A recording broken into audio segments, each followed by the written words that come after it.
हम्म। ये कल हम कर रहे थे कि आत्मा पर द्रव्य से चार प्रकार का संबंध स्थापित करती है। तो उसमें ये था एकत्व बुद्धि, ममत्व बुद्धि, कर्तृत्व बुद्धि, भोक्तृत्व बुद्धि। शरीर को मैं मानने के कारण शरीर संबंधी चीजों को मेरा माना गया। उद्गल का स्वरूप ज्ञात ना होने के कारण ही ये सब गड़बड़ घोटाला हो गया।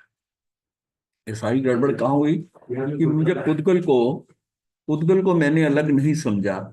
तो इन चारों से संबंध तोड़ने का नाम ही विभक्त आत्मा का ज्ञान है। अगर ये हम चारों जो हैं, एकत्व बुद्धि, ममत्व बुद्धि, ये चारों को अगर हटाते हैं ना, तो हम कह सकते हैं विभक्त आत्मा। विभक्त आत्मा मतलब जिसको हम कहते हैं ना, मात्र ज्ञान मात्र आत्मा जो है ना, मात्र ज्ञान, ये तो समय सार है ना, ये सारा इसी के ऊपर है। सिर्फ ज्ञान मात्र आत्मा।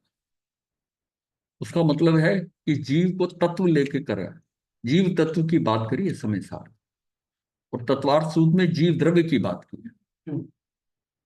इन चारों से संबंध तोड़ने का नाम ही विभक्त आत्मा का ज्ञान है। ये देह से चार प्रकार से संबंध स्थापित करता है। देह मैं हूं, सबसे बड़ी गड़बड़ यहां पर। यानी मिथ्यात्व की शुरुआत यह है ना, यहां से हो रही है कि देह मैं हूं, देह मेरी है।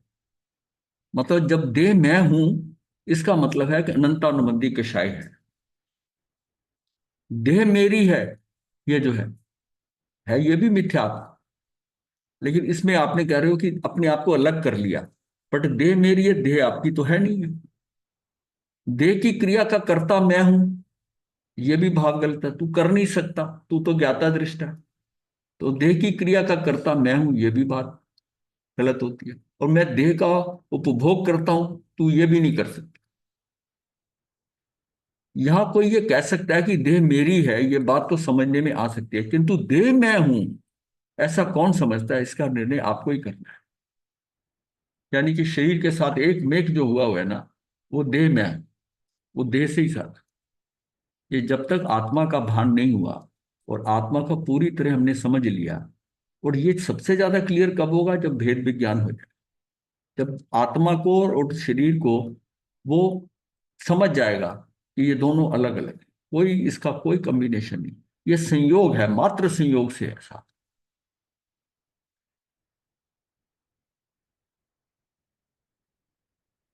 इस इन शरीर आदि पर द्रव्यों व राग आदि द्वेष आदि विकारी भावों में अपनापन मानना ही जीव के संसार में रुके अटके के कारण है।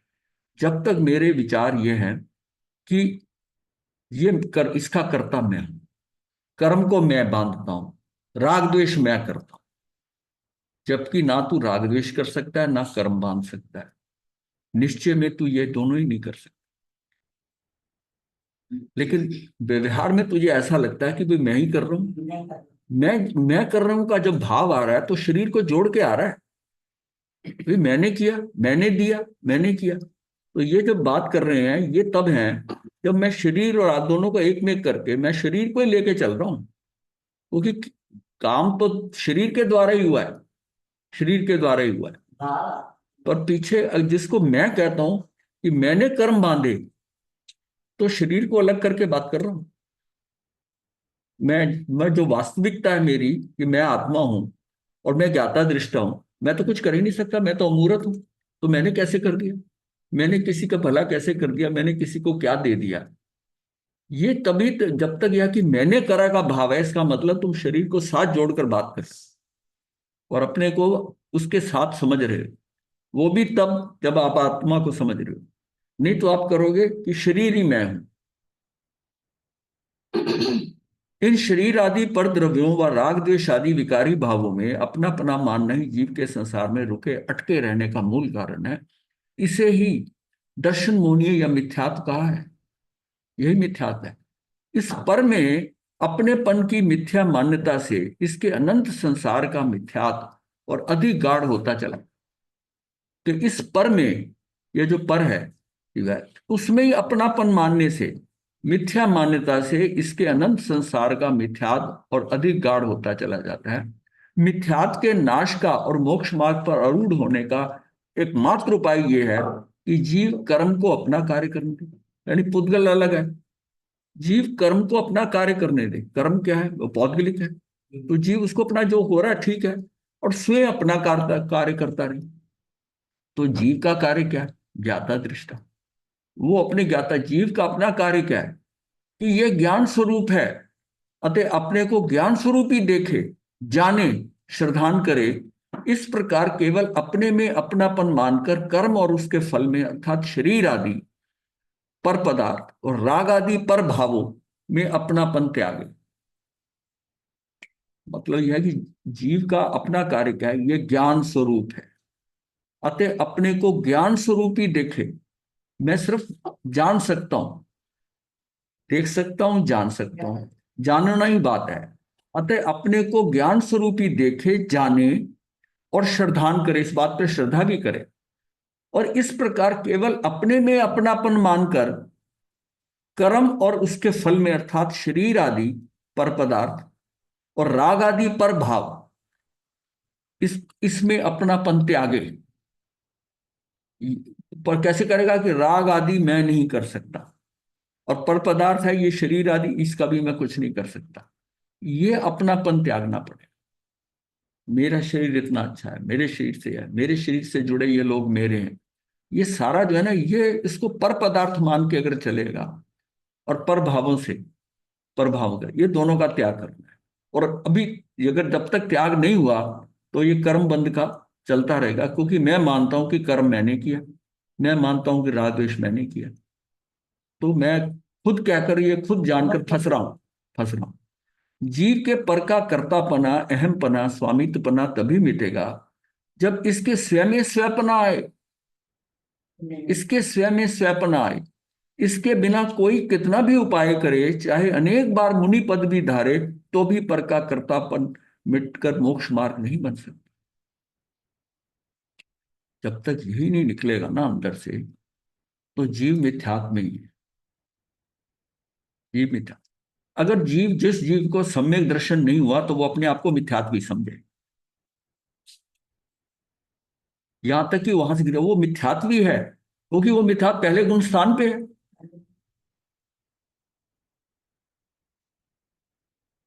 ज्ञान भी ज्ञ को जानते हुए सदा काल ज्ञान रूप ही रहता है। ज्ञान भी ज्ञ को जानते हुए सदा काल ज्ञान रूप ही रहता है। वह अपनी स्व शक्ति से ज्ञों के गुण पर्याय को जानता है। ज्ञान जो है, ज्ञान क्या है? ये आत्मा ही ज्ञान है, ज्ञान ही आत्मा है। अब किसी चीज को हम देखते हैं, तो उस ज्ञ को इंद्रियों से जो अंदर प्रतिबिंब बनता है, पौद्गलिक, वो उसको जानता कौन है? वो आत्मा का ज्ञान ही जानता है। वो जो ज्ञ है वो ज्ञानाकार नहीं हुआ, जो मेरा ज्ञान है वो ज्ञ आकार हो। यानी मेरा ज्ञान जो आत्मिक था, जो मेरा आत्म प्रदेशों का था ज्ञान, उसको मैंने पौद्गलिक कर दिया। उसमें वो जो प्रतिबिंब है बाहर का ज्ञ को, वो उसमें आकर डाल दिया। वो जैसे ही आया, उस अब मेरा क्या उपयोग लग रहा है? ये जो है, वो आत्म प्रदेश जो है ना, उसने उसकी छवि बना ली। अब मैं उसको देख रहा हूं। ये आंखें थोड़ी देख रही हैं, देख तो मैं रहा हूं, जिस चीज को देख रहा हूं। और मैं देख रहा हूं, तो उसके साथ मेरी जो बाकी इंफॉर्मेशन है कि ये फलाना फलाना है, ये ऐसा है, ये कुर्सी है, ये मेज है, वो डाटा पड़ा हुआ है। और उसको देखते ही फिर भाव होता है कि ये तो ये है। हाँ, ये सारा है, वो डाटा स्टोर हुआ हुआ है। पर अगर मैं उसमें गे नहीं जाने देता, यानी बाहर से कोई, पांचों इंद्रियों से कोई इंफॉर्मेशन अंदर नहीं जाने देता, और मन से नहीं जाने दे रहा, तब मेरी आत्मा आत्म प्रदेशन है। वो उसका क्या है? वो मेरा जो होगा ना, ये होगा, ये अमूर्त। उस अमूर्त को देख लूं। मैंने उसको अमूर्त होने ही नहीं दिया, मैं उसमें मूर्त बनाता ही रहा, यहां तक कि सुगंध आई। सुगंध आने से ये नाक के, नासिका के द्वार से अंदर गई।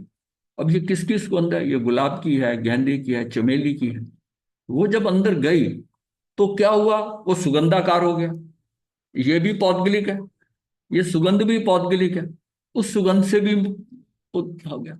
तो पांचों इंद्रियों के कारण अब वो आत्म प्रदेश है, उसको सुगंध जो है उसको आपको कहेंगे कि नहीं ये गुलाब की सुगंध है, तो वो सुगंध आपके पड़ी हुई है, जैसे ही उस पर टच हुआ उसको आपको समझ आ गई कि गुलाब की है। तो इसका मतलब उस समय आपका ज्ञान जो है वो भी सुगंधाकार हो गया, वो भी पौद्गलिक। इसीलिए कहा जाता है कि अपनी इंद्रियों का कोई विषय अंदर जाने मत दो, पांचों इंद्रियों का, और मन से कोई चीज आने ना दो। तो ये आत्म आत्म प्रदेश जो है ना, ये अमूर्त ज्ञान रहेगा।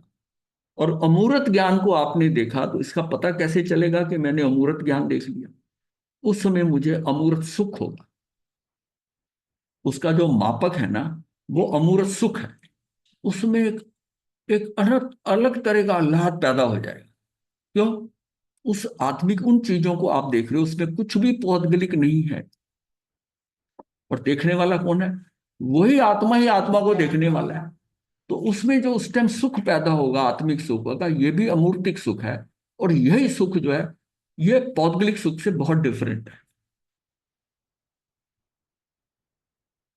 और ये सुख जो है, ये जितना सुख हमारा एक एक इंद्री से आ रहा है ना, उन पांचों के जोड़ से भी ये सुख अलग है, ये अलग है।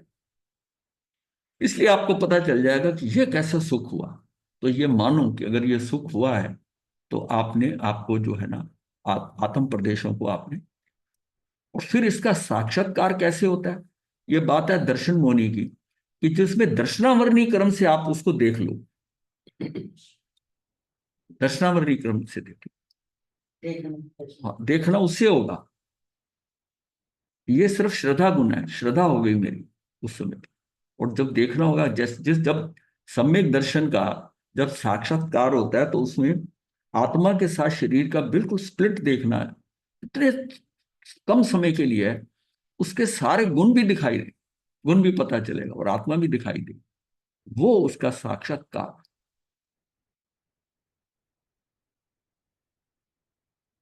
सम्यक आना ये बात है, सम्यक दर्शन उसका साक्षात्कार करना, वो कर्म अलग है, वो दर्शनावरणी कर्म है।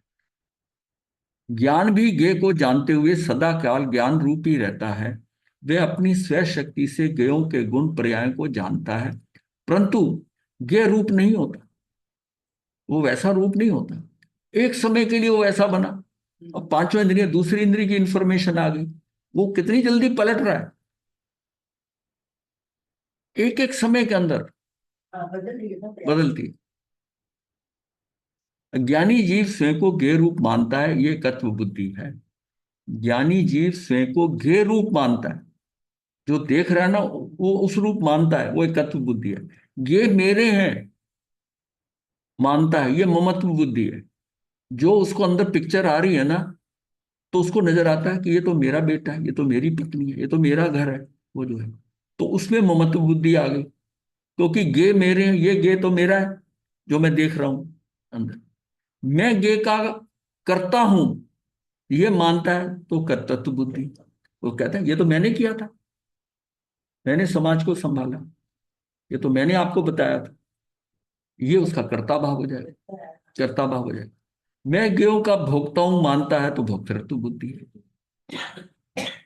वो परिभाषाएं थी जो पहले हमने देखी है आत्मा को बनाकर, ये अंदर फीलिंग करने के लिए कि गे का कर्ता मैं हूं, ये मैंने किया, ये मैंने बनाया, हमने ऐसा करा, मैंने ऐसा करा। ये क्या, ये कर्ता भाव आ गया। सारी गलत फहमी है ना, ये गलत फहमी। सारी गलत फहमी है। अगर मैं ये कहता हूं कि ये 2800 पेज पृष्ठ मैंने लिखे, तो ये कर्ता भाव आ गया। मैं लिखने वाला हूं ही नहीं। ये शब्द पौद्गलिक है, ये हाथ पौद्गलिक है। ये मैं कैसे कहता हूं कि ये मैंने लिखे? अगर मैं ये सोचता हूं कि मैं माध्यम बना लिखने का, तब तक तो बात ठीक है, ये लिखा। लेकिन जब ये कह दिया कि मैंने लिखे हैं, मैंने करा है, तो कर्ता भाव आ एक अभिमान का भी वही स्टार्ट होता है। कर्ता भाव का मतलब यही है ना, जब आदमी बात करता है कि मैं ऐसा। मैं पढ़ा गया ना, भाव यही आता है। हाँ, मैंने मैं 30 साल से महामंत्री था, ये भी आ गया। मैंने समाज को सुधारा, हमने ऐसा करा। अब क्या है कि ये बातें ये कब तक निकलती रही? ये भाव ये यही हटाने, मैं वाली बात। पक्की हो गई है ना। हाँ, और उसमें चलो आपने पहले किया, और वर्तमान क्यों नाश कर रहा है? वो तो अनजान में निकल गई। वो तो ठीक है, हो गया, आपने कर दिया, हो गया। अब उसको याद करके बार बार बार बार ये जो बात होती है, ये क्यों? ये हम खुद फंसने की बात करते हैं। हमें यहां तक सोचना है, इसमें पूरी तरह निकल नहीं पाता आदमी। मैं बता रहा हूँ आप, ये भाव बात करते करते वो बात आती है, हाँ ये मैंने किया था, ये बात भी नहीं आनी चाहिए। जब तू, अंदर पक्का हो जाएगा फिर बात ये है ना, तू ज्ञाता दृष्टा, तू कर नहीं सकता, और तू कहता है मैंने किया, और फिर कहता है शरीर लगा है, आत्मा लगा है। जब शरीर लगा है तो फिर तू आत्मा है, तो तूने कैसे कर दिया ये कितनी बड़ी भ्रांति है अंदर। ये मैंने बनाया, ये मैंने करा, ये क्या है?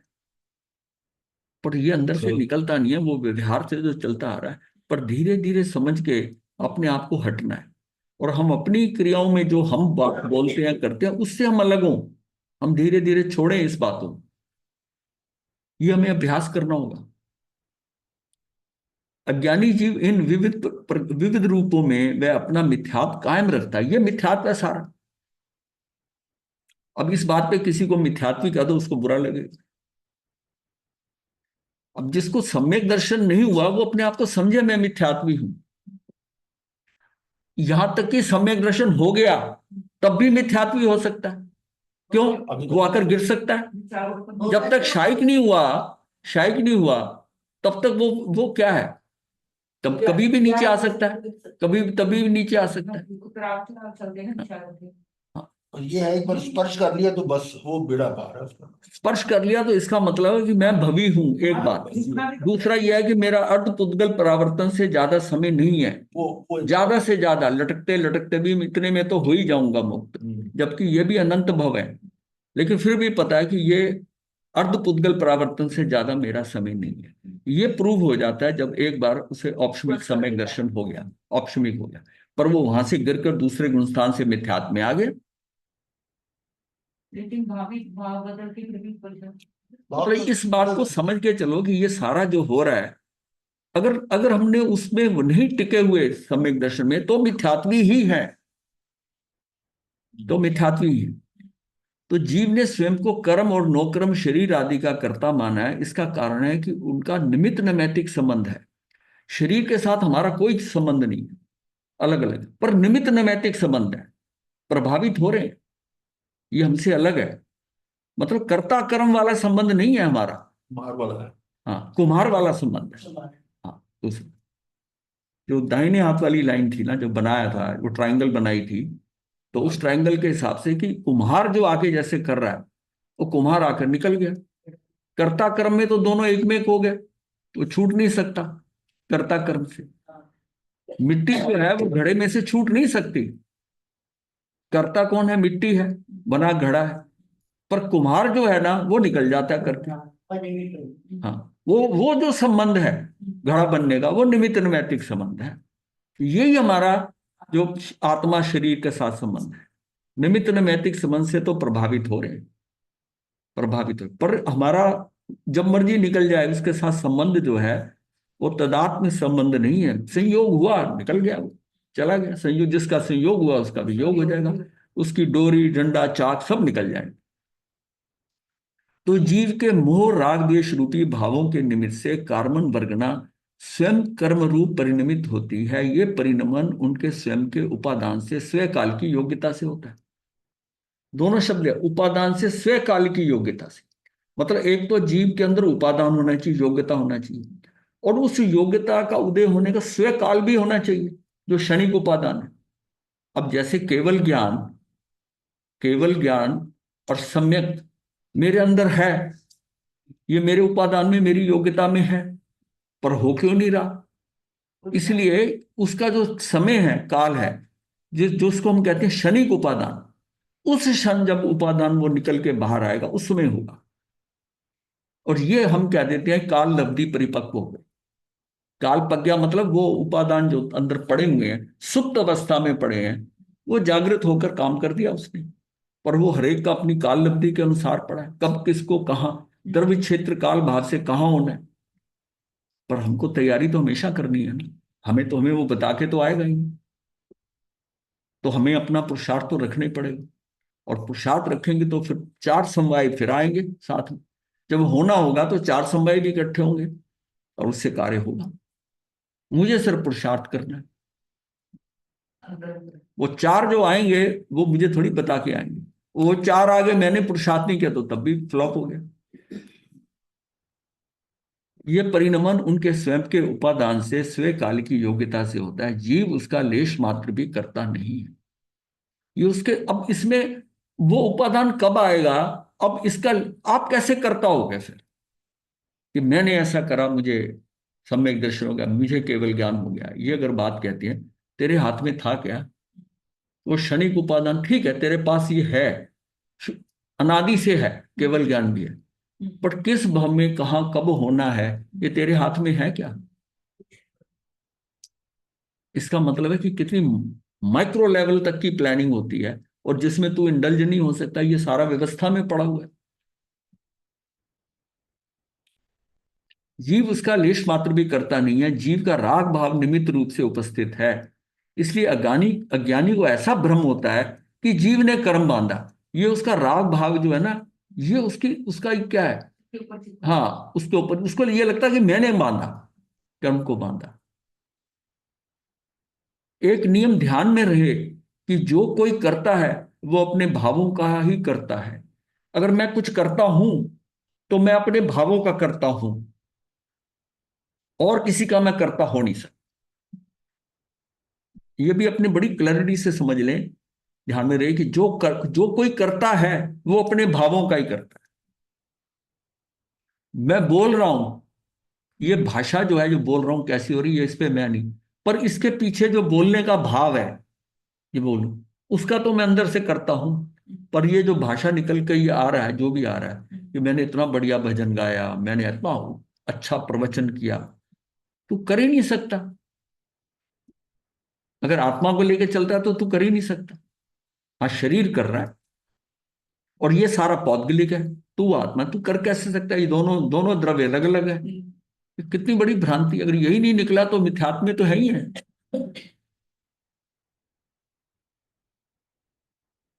पर भावों में, पर द्रव्यों के भावों में निमित्त मात्र होने पर भी कोई भी पर भावों का कर्ता या भोक्ता हो नहीं सकता। पर भावों में, पर द्रव्य के भावों में निमित्त मात्र होने पर भी कोई भी पर भावों का कर्ता या भोक्ता हो नहीं सकता। विभाव होने के कारण जीव को अपने राग भावों का कर्ता किसी अपेक्षा से कहा भी जा सकता है, परंतु कर्म का कर्ता वह सर्वथा नहीं। राग भाव जो करता है ना, वो कहते किसी अपेक्षा से कहा जाता है, कहा जा सकता है, क्योंकि विभाव होने के कारण। हालांकि जीव उसको नहीं मानता कि मैंने किया, मेरा तो अपना स्वभाव है, ये विभाव में गया तब मैं नहीं हूं, तब मैंने नहीं किया। लेकिन वो फिर भी होता है कि भाव तो जीव ही नहीं करना है ना, तभी उसको अशुद्ध निश्चय ने कहा है। अशुद्ध हो गया, निश्चय में तो है कृष्ण का, लेकिन अशुद्ध हो गया क्योंकि जीव ये कहता है कि ये मैंने करा। क्योंकि भाव कौन कर सकता है? जड़ पुद्गल तो भाव कर नहीं सकता, भाव तो मैंने किया। वो जो भाव बस शुरू हुआ, उसके आगे जो क्रिया हुई वो मैं नहीं कर सकता। मतलब ये समझने की, हाँ, जब, हाँ समझो, हाँ मतलब जो अगर कहीं कर्ता का भाव आता है कि किसने करा, तो वो होता है भाव तक का तो तू करता हो सकता है, उसके आगे जो सारा कार्य हुआ ना वो तू करता नहीं है उसका। परंतु कर्म का कर्ता ये समझ, और यहां तक किया कि इस भाव का कर्ता क्यों है, कि तेरा जो भूतपूर्व या पूर्वकृत कर्म उदय में आया तो तेरे भाव बदले। तू उसकी भी रिस्पॉन्सिबिलिटी अगर यहां तक समझता है कि ये तुझसे भी ये तो भराया हुआ काम कराया गया है, वो कर्म उदय में आया तो तेरा ये भाव हुआ, नहीं तो भाव भी नहीं होता, तो कर्म कृत्य हो गया ना। आप उससे भी बच सकते हो आगे अगर सोचोगे ना, तो भाव भी जो है ना मेरे किसी कारणवश हुए हैं। लाई लग हो गया। हाँ, वो राजस्थानी में कहते हैं ना, भराया हुआ काम कराया, कोई जादू बता की दे, दाई लग उसने गई। कहा था मैंने कर दिया। हाँ, हाँ, काम कर दिया। तो फिर उसके साथ वो हाँ, तो देखा जाए तो वो भी उसका नहीं किया हुआ।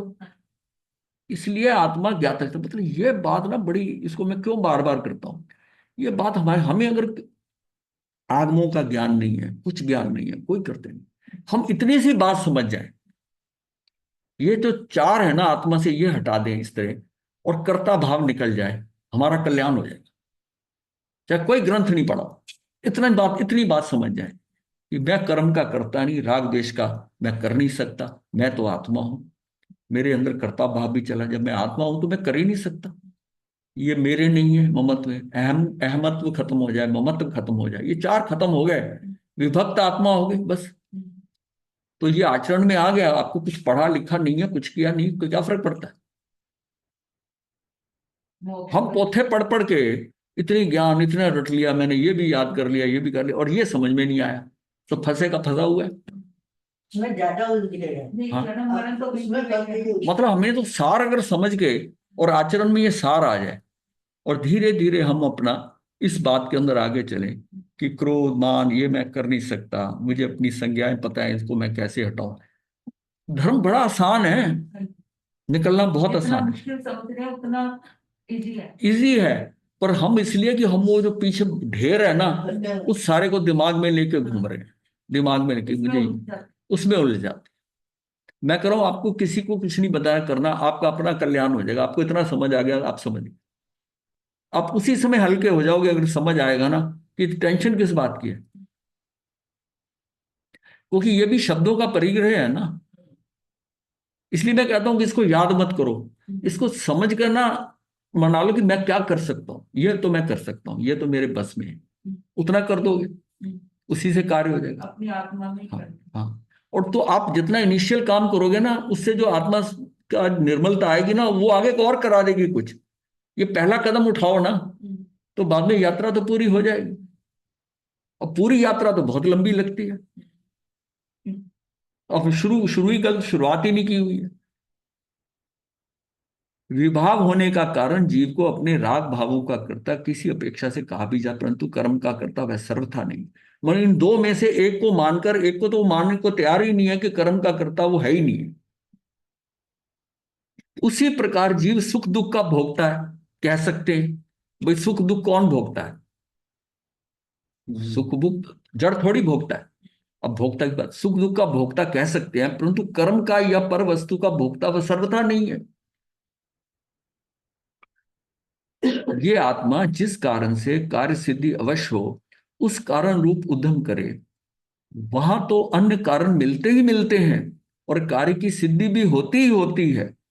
तथा जिस कारण से कार्य की सिद्धि हो अथवा नहीं भी हो, उस कारण रूप उद्यम करे, वे अन्य कारण मिले तो कार्य सिद्धि होती है, ना मिले तो सिद्धि नहीं।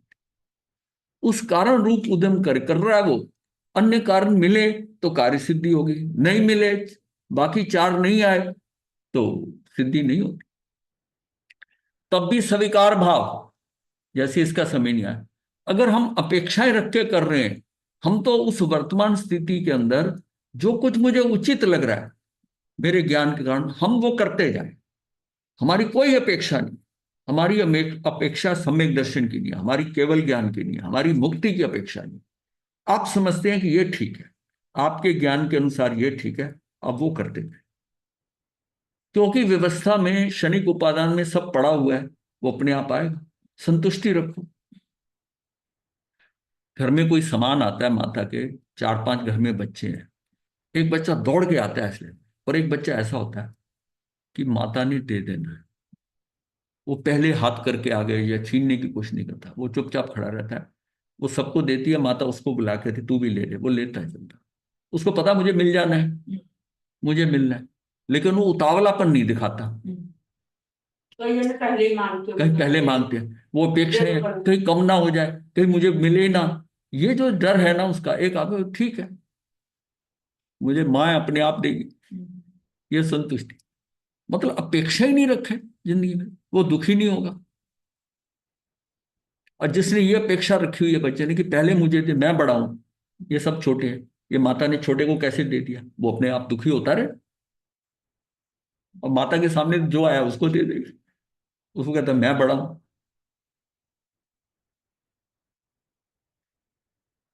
आगमों में जो मोक्ष का उपाय कहा है, उनसे मोक्ष होता ही होता है। मतलब आगमों में जो मोक्ष का उपाय कहा है, उससे मोक्ष तो होता ही होता है, होएगा ही। क्योंकि उपाय ये उन्होंने बताया, जिन्होंने कैसे प्राप्त करा वो है। किन्होंने बताया? कि जिनको भावतः मोक्ष हो गया था, भावता मोक्ष हो गया था, उनका द्रव्य मोक्ष रहता था अभी, यानी उनका निर्वाण अभी नहीं हुआ। पर्याप्त। हाँ, तो वो उन्होंने ये बताया, तो उन्होंने वो जो भाव मोक्ष प्राप्त कर लिया है, अब उन्होंने जो रास्ता बताया आगमों में, तो इसका मतलब है कि इससे तो मोक्ष होता ही होता है। जब मैं मतलब वहां तक चल के गया हूं, मुझे पता मंजिल ये है, तो मैं किसी को रास्ता बताऊंगा तो वही बताऊंगा ना जिससे मैं चल के गया। इसलिए जो जीव पुरुषार्थ से तीर्थंकरों के उपदेशानुसार मोक्ष का उपाय करता है, उसके काल लब्धि व होनहार भी हुए और कर्म के उपशम आदि भी हुए, तो वह ऐसा उपाय करता है। इसलिए जो पुरुषार्थ से मोक्ष का उपाय करता है, उसको सर्व कारण मिलते हैं, उसको अवश्य मोक्ष की प्राप्ति होती है। आप वो सारा जो बताया गया करने का, आप बस उसका उपाय करना है। आप उपाय करते हैं और उसी तरह का पुरुषार्थ करते हैं, तो उसको सर्व का वो बाकी कारण भी मिलेंगे, बाकी चार भी आएंगे वहां पर, और उसको अवश्य मोक्ष की प्राप्ति होती है। ऐसा निश्चय करना कि मैं कर रहा हूं, वो आएंगे चारों और मुझे मिलेगा, प्राप्त होगा, बस इतनी बात है कि ये होगा ही। कुछ अपेक्षा नहीं करो, आप अपना कार्य करते जाओ, वो अपने आप आएंगे, करेंगे। जब पता है कि मेरी मर्जी से नहीं होना, जब समय आएगा तो होना है, तो ठीक है। तथा जो जीव पुरुषार्थ से मोक्ष का उपाय नहीं करता, उसके काल लब्धि व होनहार भी नहीं है। जो जीव पुरुषार्थ से मोक्ष का उपाय नहीं करता, ये सोचकर कि काल लब्धि होगी, होनहार होना होगा, वैसा हो जाएगा, नहीं होगा। हाँ, क्योंकि वो पुरुषार्थ पांचों ही इकट्ठे होने हैं ना। तूने ये कैसे सोच लिया कि जब होना होगा, तू पुरुषार्थ करने, एक चीज तो तेरे हाथ में है, तू पुरुषार्थ कर नहीं रहा और तू समझता है जब होना होगा हो जाएगा, इसलिए मुझे कुछ करने की जरूरत नहीं। हम खाएंगे भी तो कैसे हाँ, जाएंगे? वो पुरुषार्थ की बात बताई है।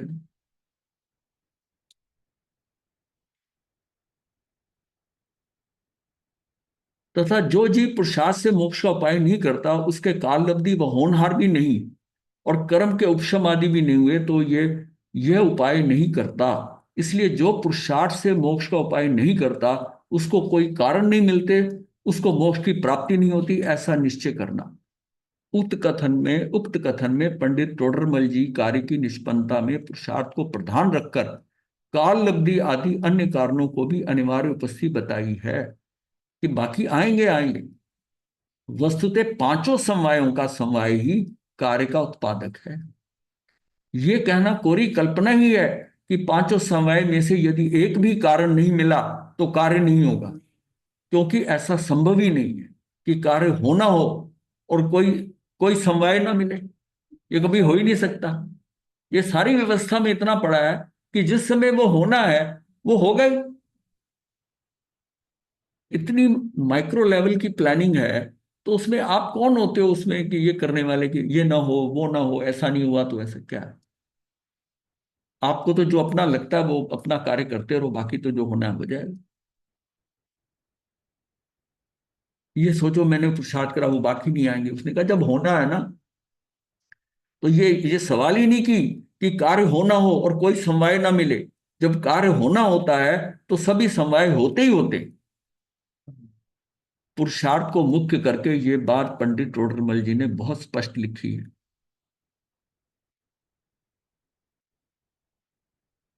पुरुषार्थ भी अन्य समवायों के अनुसार ही होता है। पांचों समवाय में कोई परस्पर संघर्ष नहीं है, अपितु अद्भुत सुमेल है, आपस में कोई नहीं, ये सारा मेल मिलाप से काम हो रहा है।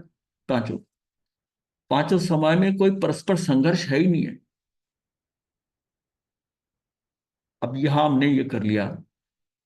अब आ गया नियति। नियतिवादी वस्तु जगत में होने वाली प्रत्येक घटना को पूर्व नियत मानते हैं। जो जैसा होना है वैसा ही होता है, मनुष्य चाहकर भी उसे अन्यथा नहीं कर सकता।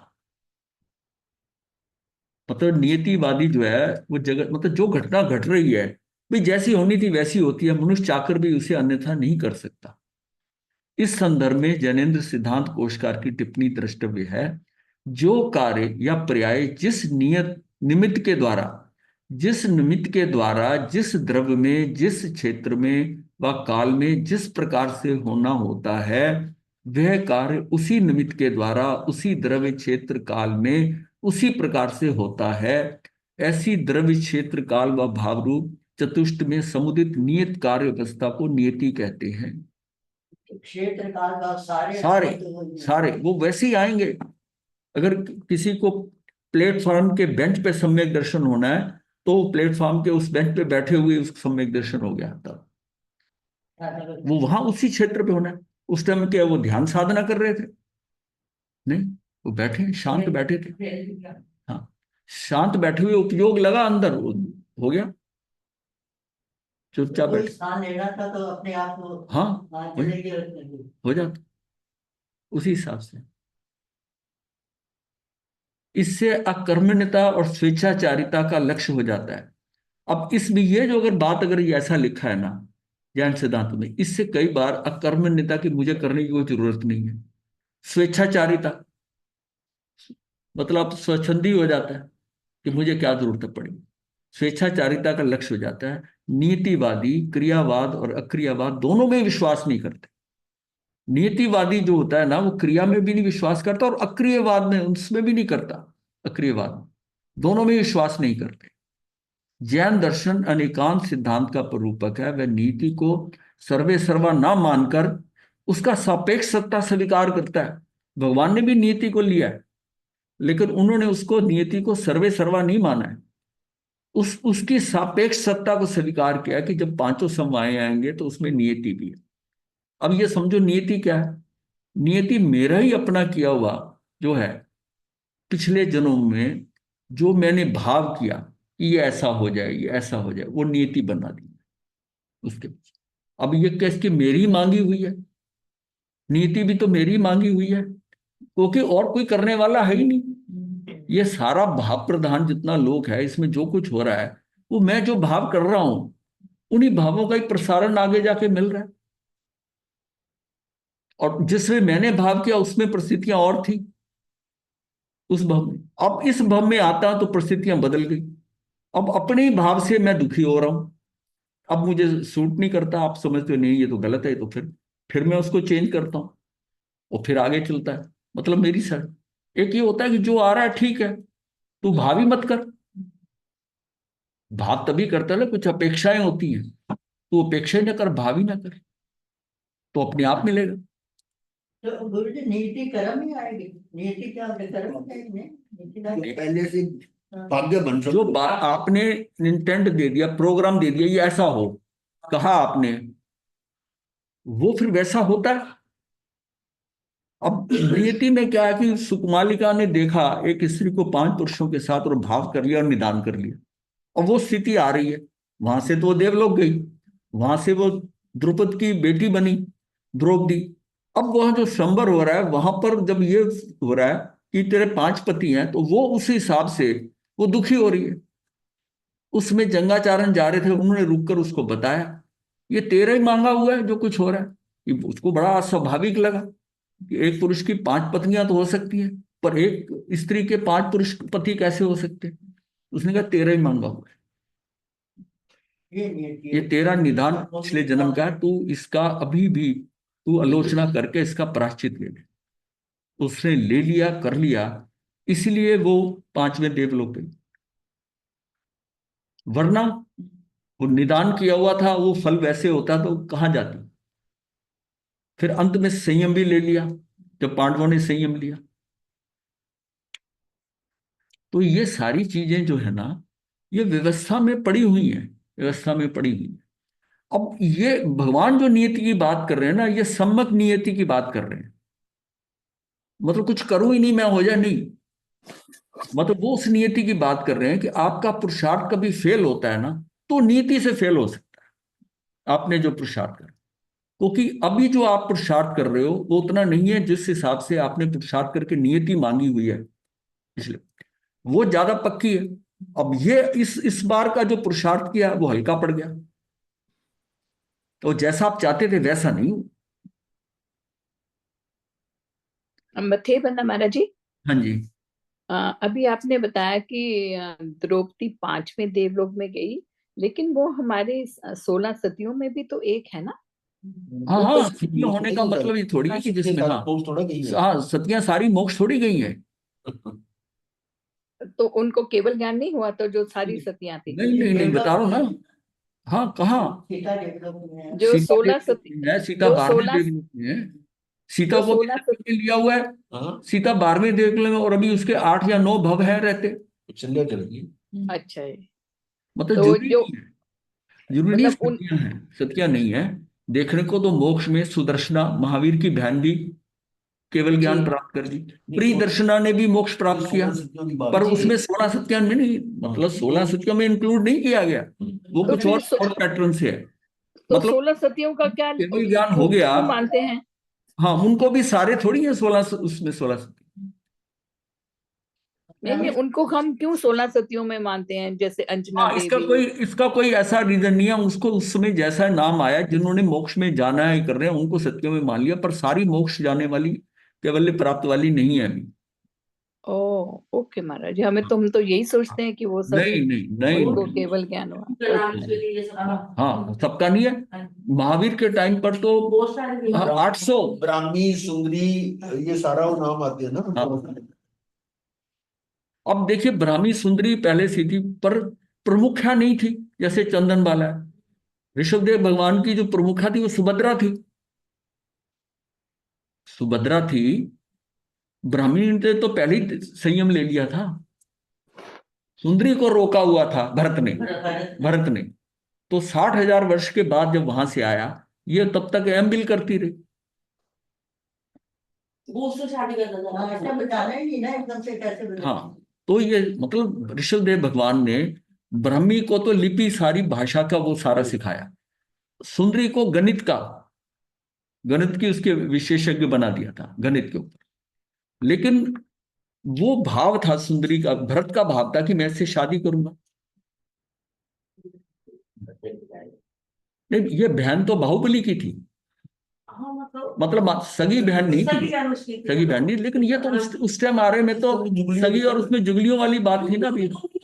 हाँ, तो भाव था, क्योंकि सुंदरी इसलिए नाम था कि बहुत सुंदर थी।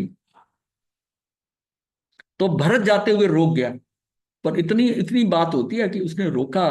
और फिर जब आया, जब उसने उसको सारा शरीर देखा, वो देखा कितना तप किया इसने, इतना शरीर का, उसने फिर आज्ञा दे दी, तू संयम दे। फिर संयम दिया। फिर दोनों जनी बाहुबली के पास गई और उसको, बाहुबली को समझाया। देखो, ये वर्णन जो है ना, ये अपने को अपने हिसाब से समझना है। जो वर्णन जो है कि हमें हमें कहाँ तक सपोर्ट करता है, हमने उसके ऊपर जो है ना, जैसे इतिहास होता है उसमें हो सकता है थोड़ी इधर उधर कोई बात हो, कोई रीजनिंग हो। सबसे बड़ी बात यह है कि जो कुछ बचा है ना, वो पूरे सार में से एक बिंदु बचा है, जो जो ज्ञान है। अब उसमें से कौन सा लिंग छूट गया, कैसा छूट गया, ये वर्णन ये कहीं पर नहीं आता कि ये सतियों के चयन का जो है, सिलेक्शन का क्राइटेरिया क्या था। ऐसा कहीं नहीं है। अब अपनी मर्जी से, हाँ, किस एंगल से किसने उस टाइम कहा, हाँ, इसका कहीं वर्णन, कई चीजें ऐसी हैं, कई चीजें ऐसी हैं कि जिसका पीछे बैकग्राउंड में उसका हमें एक्सप्लेनेशन नहीं है। एक्सप्लेनेशन नहीं है, क्यों? अब वो उसमें उस बिंदु में क्या कुछ आ जाएगा, क्योंकि सारी जब बताया होगा तो सारा सारा ही होगा। अभी तो थोड़ी बहुत पूछा, अब आगे देखना क्या होगा। हाँ, आगे तो 4 अध्याय रह जाएंगे उसके, वो देश भैया काली के। इतना मिथ्या तो परोसा जा रहा है, हाँ वो हिस्ट्री बदली जा रही है। हाँ। जैन दर्शन अनेकांत सिद्धांत का प्ररूपक है। वह नीति को ही सर्वे सर्वा ना मानकर उसकी सापेक्ष सत्ता स्वीकार करता। हाँ, नीति को आउटराइट रिजेक्ट नहीं कर रहा। ये भगवान ने भी नहीं किया 5 समय में भी। नीति का भी महत्व है, महत्व है, लेकिन उस सिस्टम में होना कैसे है। अब कई बार क्या होता है कि हम जिस काम को कर रहे हैं उसमें पुरुषार्थ भी पूरा कर रहे हैं, और वो नीति के अनुसार वो मेरा पुरुषार्थ सफल नहीं होता, और जो नियति में पड़ा वो काम वैसा हो जाता है। हमें बड़ा अफसोस होता है कि ऐसा, कि ये कैसे हो गया, ये कैसे हो गया, चीजें बदलती, पर नियति कहाँ पड़ी थी। तो मैं तो जीवन में अपने देखा ना कि कई कार्य मैं करना चाहता था, वो नहीं हुए किसी कारणवश। कि ये फैक्ट्री लगानी है, शुरू कर दिया, ये कर दिया, वो कर दिया, उसमें कुछ ना कुछ गड़बड़ हो गई। उस समय बड़ी स्थिति खराब होती है कि भैया इतनी मेहनत करी, इतना सब कुछ करा, ये सब कैसे हो गया। लेकिन अब समझ में आता है कि यहां पहुंचना था, अब वो जो नियति में जो पड़ा है, उसने उस समय फेलियर करी, वो नियति में जो है अब लगता है कि बिल्कुल सही हुआ, वहां से बच गए हम। वो तो कर्म 15 कर्माधानी धंधे में आता था, माइनिंग का काम, उससे बच गए हम। तो वो अब समझो कि कैसे परिस्थितियां बदलाती हैं, उसमें उसमें जब नहीं हुआ करके तो बड़ा मन में अफसोस हुआ कि इतनी मेहनत करने के बाद में। हो रहा तो ये सारा जो है ना होता है। उसमें धर्म का इतना पता भी नहीं था ना, उसमें हम दुनिया की दौड़ में लगे हुए थे कि भाई वो ग्रेनाइट माइनिंग का, और ये ऐसे करके हमने ग्रेनाइट के ऊपर यूनिट कर, और बिल्कुल किनारे पे पहुंच गए, काम भी शुरू हो गया था, पर एकदम हाथ से गया। जब हाँ, हाथ से गया। तो ये सारी चीजें ना, अब चीजें में ना अपने जीवन से जोड़कर जब देखते हैं तो हमें पूरी तरह समझ में आता है कि वो नियति में क्या पड़ा था। नियति में यहां आना पड़ा था और वहां नहीं पड़ा था। तो जहां जहां ऐसे काम करे, जहां इंडस्ट्री में जाने के काम करे, वहां कोई ना कोई रुकावट आ जाती है इंडस्ट्री में जाने का ही। ये नहीं कि प्रयास नहीं किया, बहुत प्रयास किया, क्योंकि वो लक्ष्य था दिमाग में ऐसा कि हमने ये बनना है, ये करना है, लेकिन नहीं। ऐसी साधना तपस्या नहीं होता है। हाँ, अब इसलिए ना ये चीजें सहजता में ले ली। उसमें सहज नहीं होते थे उस टाइम, चाहे 10 दिन 15 दिन डिस्टर्ब रहता है आदमी, लेकिन आज हमें समझ में आता है कि वो नियति में कहाँ पड़ा था, नियति में क्या पड़ा था, और हम बच गए, उन कार्यों से बच गए कि हम यहाँ तक पहुंच सके। तो ये सारी चीजें ना, ये एक्सेप्ट करना पड़ेगा, उसकी सत्ता को स्वीकार तो करना ही पड़ेगा। हम अपनी मर्जी से चल रहे हैं, अपने हिसाब से चल रहे हैं। वो मेरा हो वो जो माइक्रो लेवल की प्लानिंग हुई हुई है व्यवस्था में कि इस जीव को यहाँ पहुंचाना है, यहाँ जाना है, वो जाएगा वैसे, वैसे जाएगा। महाराज जी, हाँ जी। ये जो यहाँ लिखा है कि नीति को सर्वानी मानकर उसकी अपेक्षा सत्ता को स्वीकार करना है, तो ये तो बाकी 4 समाय के लिए भी एप्लीकेबल होगा। हाँ, नहीं ठीक है, प्रॉब्लम उन समयों की तो कोई दिक्कत नहीं होती आपको काल कर्म से। नीति के ऊपर आकर थोड़ा सा होता है कि ये बाद में कंफ्यूजन होता है। कोई कहते हैं ना, जो भाग्य में लिखा था, जैसे भवितव्यता थी वैसा हो गया। नीति वाला जो पांचों समय में ना, ये बड़ा कंफ्यूजिंग मैटर है। नियति वाला, नियति वाला, इसको क्लियर करेंगे। इसको सर्वे सर्वा ना मानो कि हर काम नियति से होता है, ये इस बात को चोट की गई है कि सर्वे, इसको ना मानो कि ये सब कुछ नियति में पड़ा वैसा ही बाकी होगा। फैक्टर्स भी लेने हैं ना। बाकी फैक्टर भी लेने हैं। अगर उस जो नियति में पड़ा है उससे मेरा पुरुषार्थ ज्यादा हो जाए, मेरा पुरुषार्थ ज्यादा होए, तो फिर मैं उसको बदल भी देता हूं, बन सकता है। बदल सकता है। ये भगवान ने कहा कि उसको आपका पुरुषार्थ, उन्होंने ये बात बताई है ना। उन्होंने 2 एग्जाम्पल दिए हैं। एक तो उसकी दी है, वो मटके टूटने की, जो है तो शगदाल, हैं? तुम्हारे शगडाल पुत्र, हाँ हाँ, शगडाल शगडाल। पुत्र की। हाँ, तो शगडाल पुत्र की जो बात थी, तो उसमें शगडाल का क्या, किस लिए इस बात की कि भाई तूने घड़े बनाए, वो कहता नियति में थे, बनने थे, बन गए। कहते अगर कोई इनको तोड़े, तो कहता उसको मारूंगा पीटूंगा। हमें नियति ने हाँ, माना। तो क्यों मारेगा पीटेगा उसको, ये टूटने थे तो टूट गए। फिर उसकी पत्नी का दिया, क्या नाम, अग्निमित्रा था, क्या था? अग्निमित्रा। हाँ, अग्निमित्रा। अग्निमित्रा, अग्निमित्रा। अग्निमित्रा के ऊपर कोई ऐसा जोर जबरदस्ती करे, उसने कहा मैं तो उसकी जान ले लूंगा। कहते क्यों ले लेगा, भी जो होना होगा हो जाएगा। तब उसको समझ में आया कि पुरुषार्थ है, ये उसको समझाया। तो पुरुषार्थ में तो सर्वे स्पेशली सर्वा जाकर कैसा भगवान ने किया? उसको समझाया ये, और ये उसका गौशाला का अनन्य भक्त था। हाँ, शाबाश, पक्का भक्त था। उसको तब लगा कि ये तो गड़बड़ है। चाणक्य का उदाहरण भी आता है। तो ये नियतिवाद का ना, इसको इन पांचों समय में सबसे कंफ्यूजिंग नियति वाला है। और इसको समझना है कि नियति 2 तरह की है। एक सम्यक नियति जो है, जो आपके कार्य में जैसे होना, सम्यक नीति। और नियतिवादी हम वो समझ लेते हैं कि अकर्मण्यता स्वेच्छाचारिता, जैसा होना वो हो जाएगा, मैंने कुछ कर नहीं रही, जो होगा। ये नहीं है नियति। नियति, निदान और कर्म, इन तीनों में भी सूक्ष्म अंतर है। हाँ, सुख। तो आपको ये समझना है कि नियति, मैं कह रहा हूं नियति, आप नियति को क्यों मानते हो, आप कुछ अपेक्षा कर रहे हो, तो इस सहज में रहो ना, जैसा हो रहा है। अब भी कई चीजें हम चाहते हैं वैसी नहीं होती, लेकिन अब यह पता है कि जो होना है ठीक है। ये नहीं हो रहा, इसमें भी कारण होगा, कोई कारण होगा, कम हो लेते हैं। कोई कारण होगा। लेकिन हमारे अंदर ये ना भावना तो महाराज जी पुरुषार्थ के लिए तो नहीं कर सकते ना, कि भी हम करेंगे तो हो जाएगा तो नहीं होगा। यही बात है। पुरुषार्थ में तो कांस्टेंट लगना पड़ेगा ना, नहीं ऐसे नहीं, निमित्त। ऐसा है ना, ये तो आप हाइपोथेटिकल बात कर रहे हो। जिस अच्छा। व्यक्ति का होना है उसका ये विचार नहीं आएगा जो होना होगा, हाँ, जिसका समझ नहीं होना उसका विचार आएगा, उसका समझ। विचार आएगा। इसलिए बहुत सहज होकर, मैं तो कह रहा हूं ना कि जो भाव आपके आ रहे हैं, जैसा हो रहे हैं वो करो, कर्ता भाव भी ना लो। आपका सारा सिस्टम में पड़ा हुआ है। अपेक्षाएं ना करो। जो आपका मन होता है कि इस सिचुएशन में ऐसा करना वैसा कर दो, उसके उसका परिणाम क्या हो उसको भी एक्सपेक्ट ना करो, अपेक्षाएं ना रखो। सहज जिंदगी, फिर सहजता कैसे आएगी? जितने जितने हम सजग हो गए हैं उस हिसाब से हमें पता है कि मुझे इस स्थिति में क्या पुरुषार्थ करना है।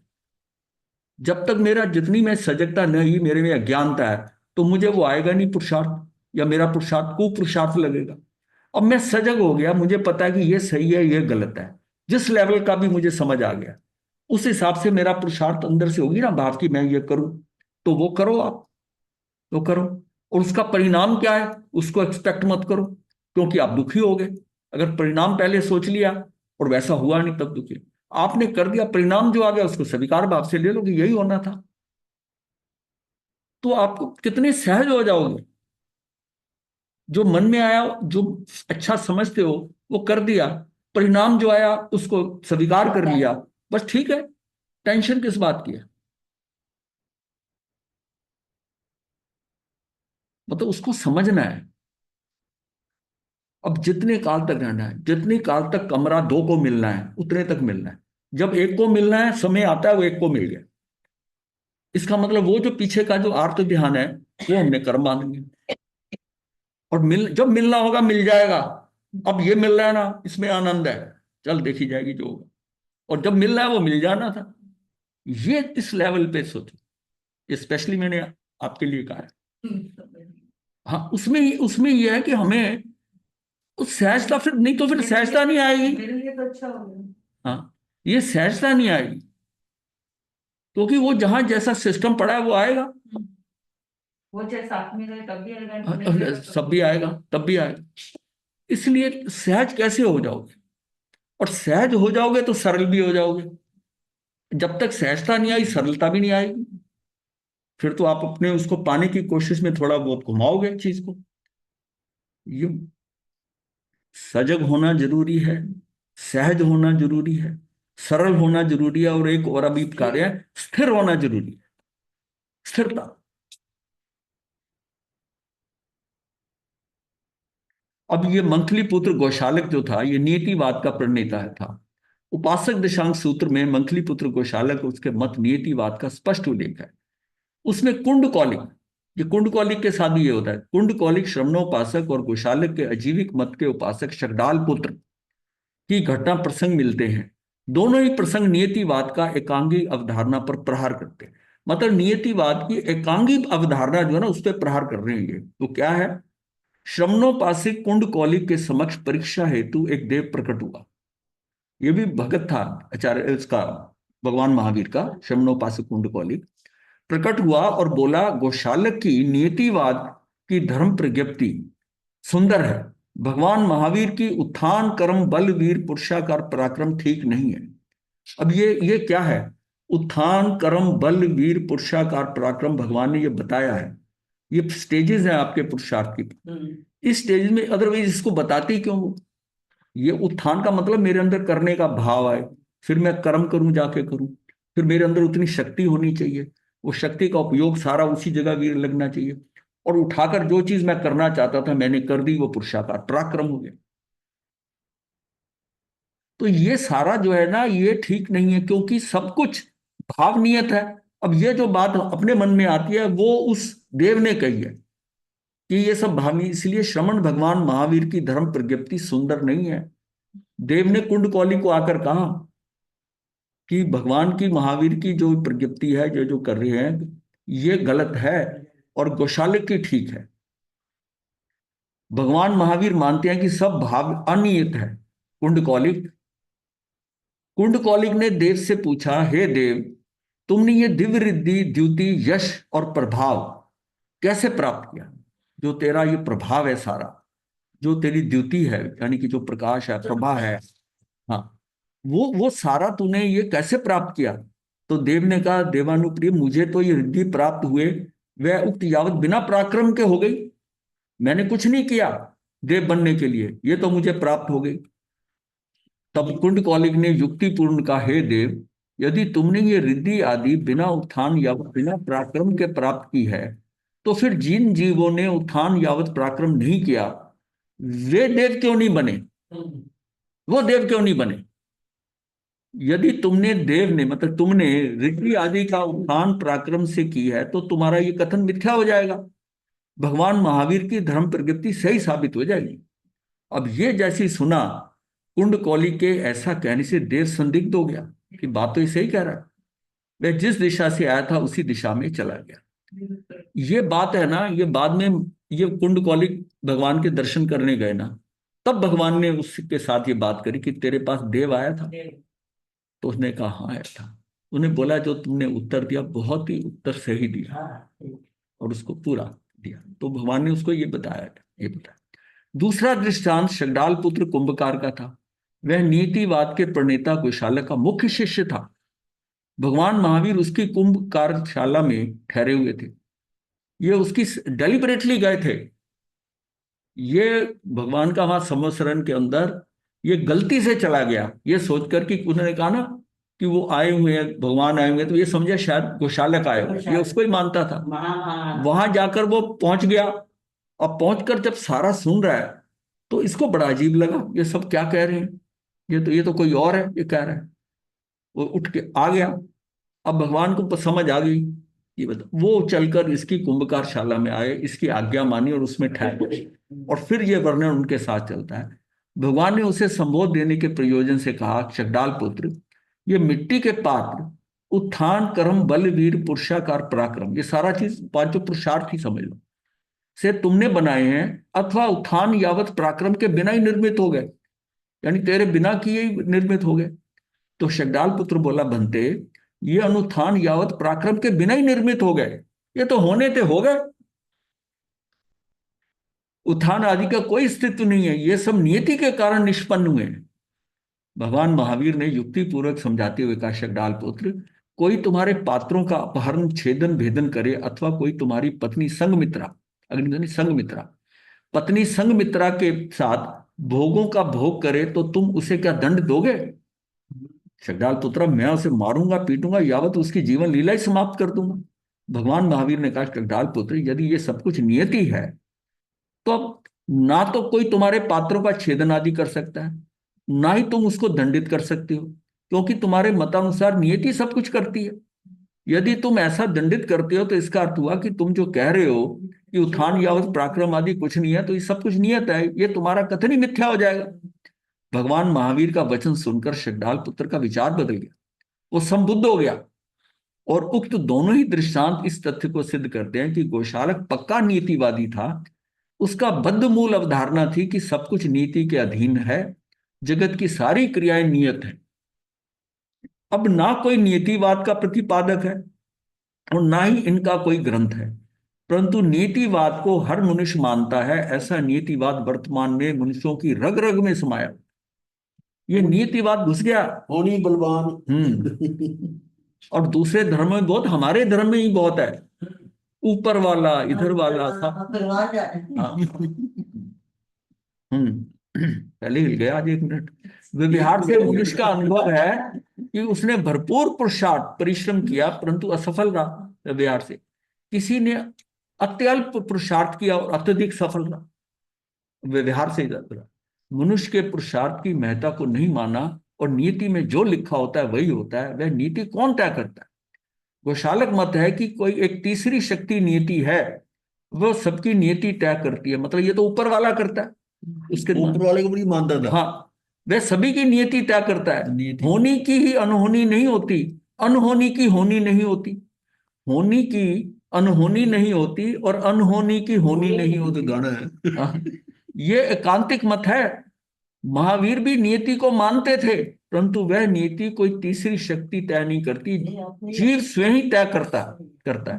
भगवान महावीर का कथन है कि चाहे हमने अज्ञानता और मिथ्या दशा में कैसी भी नीति बांधी हो, ज्ञान दशा में सम्यक्त हो जाने पर मैं उस नियति के फल को निष्फल कर सकता हूं।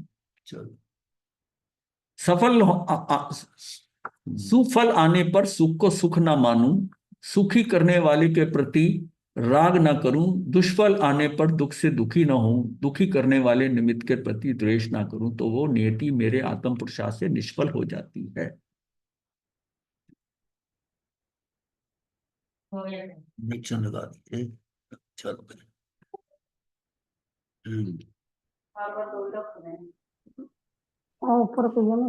मथे बंदा महाराज जी, जी, हाँ जी, आपकी जो जो लास्ट जो लाइन थी ना, वो भी बात करते हैं। मंगल पाठ सुन लो पहले, फिर बताते हैं, बात करते हैं। हाँ जी। नमो अरिहंतान, नमो सिद्धान, नमो आर्यानं, नमो छायानं, नमो लोये सब साउनं, चतारि मंगलम, अरिहंता मंगलम, सिद्धा मंगलम, साहू मंगलम, केवली पनतो धम्मो मंगलम, चतारि लोकोत्तमा, अरिहंता लोकोत्तमा, सिद्धा लोकोत्तमा, साहू लोकोत्तमा, केवली पनतो धम्मो लोकोत्तमा, चतारि शरणं पवज्यामि, अरिहंते शरणं पवज्यामि, सिद्धे शरणं पवज्यामि, साहू शरणं पवज्यामि, केवली पनतं धम्मं शरणं पवज्यामि, चार शरण सुख करने मंगल करने सदा ही। ओ, मथे बंदा